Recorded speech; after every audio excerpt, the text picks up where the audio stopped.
I'm your friend Dr. Charles Apoki. I want to talk about managing class differences in marriage. Ideally, it's good to marry this from your tribe, marry from your culture, marry from your race, marry from your social class, marry from families that have known each other, marry from your denomination where you have shared similar doctrines. But you see, the globalization that has made the world a global street, like my children, they are most likely going to be, one is already married to a European, two are most likely going to be married to Europeans, and my daughter is married to an Igbo man. We are Urobos, but we have Igbo inclination. All my children answer Igbo names. But when you happen to get married, and there is a class distinction, the first thing you must realize that two of you have become one. My head cannot discriminate against my hand. If my head is disproportionately bigger than my body, I will look like a tadpole. If my head is very handsome and my legs are paralyzed, it's of no use. So the first thing is to realize that you have become one, and you must go towards a common vision and mutual edification. Build each other up mutually. Fill the gaps that the other person has. If your husband is a stammerer and is finding it difficult to say, Reverend Doctor, complete it for him. Apoki will say, thank you, my wife. So, there's the mutual building of each other.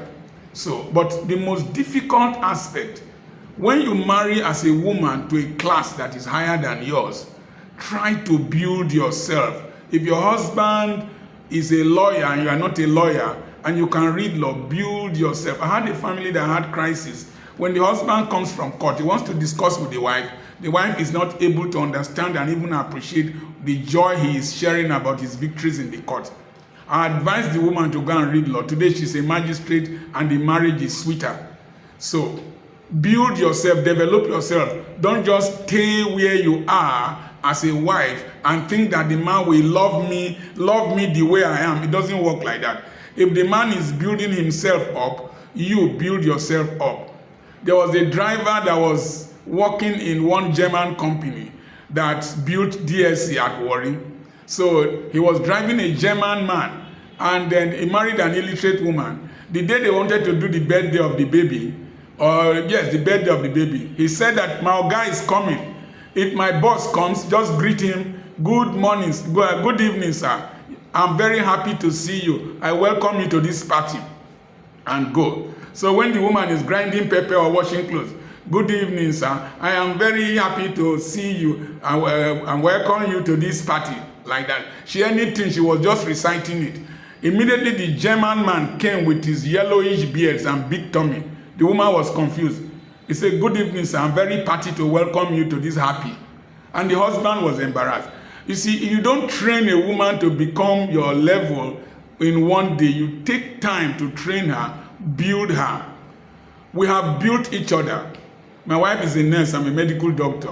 I have deliberately, intentionally, slowly stimulated her to build herself, and I contribute towards her becoming who she is, and she contributing to becoming who I am.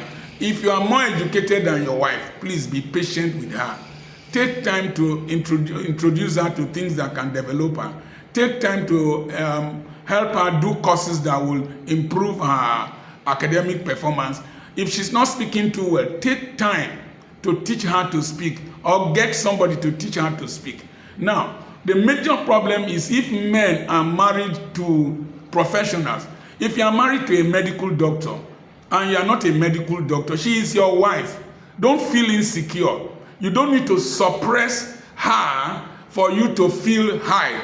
As long as you are pressing your wife down, you will remain down. Look at Ngozi Okonjo-Iweala. She is where she is a professor. She's doing very well in the World Trade Center.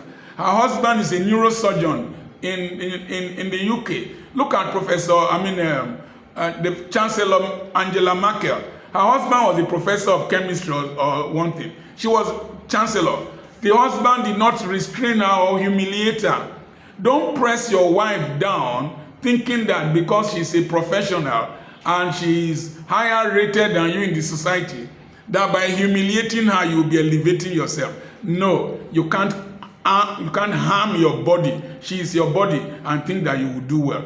Try to learn to discuss with her, build her up, and let her be the best in her career. She's answering your name. Professor Dora Akonyili is only recently, I knew her husband, but she was better known than her husband. So raise your wife up, project her. She is your wife. I had a couple, Dr. Ikora and the woman who is a justice.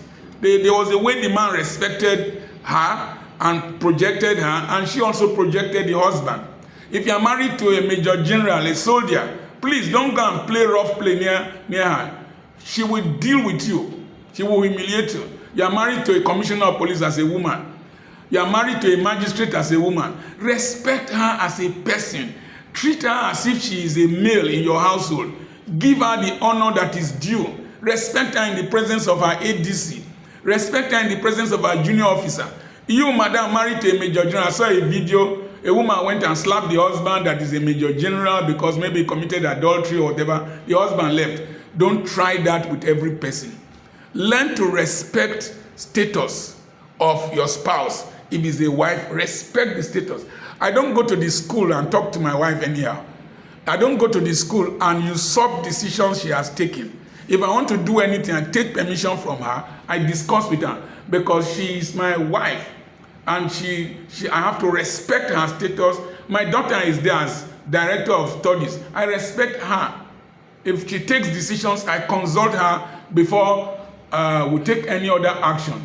Don't humiliate your wife in the process of thinking that because I am the head, submit yourself. Listen, I've always told you the Bible was written in an agrarian era, and most of those who thought about marriage were not married in the Bible. The situations have changed, and we must use wisdom to apply these rules. I give you an example. In our nursery school here, we hear, he loves the boys, he loves the girls, he loves the boys, he loves the girls, he loves the... And I've been observing them and say we are training these girls to respond to challenge.